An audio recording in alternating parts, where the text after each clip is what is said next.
Beetje goed zegt je voor je vrienden kaarten. Ga je maar kaarten. Dinge. Oscar Toros!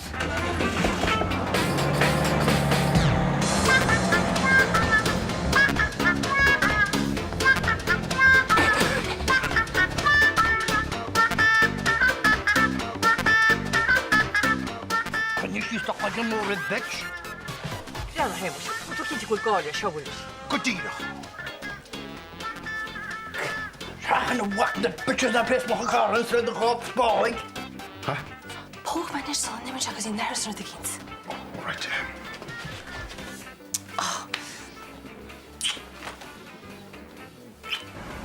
Ik dol na tegen. Ja, ik dacht dat maar cognac.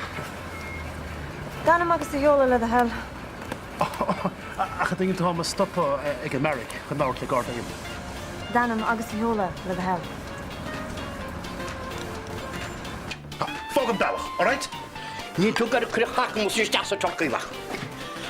David, dan mag ik freaking paniek op te wachten. Ide an óir.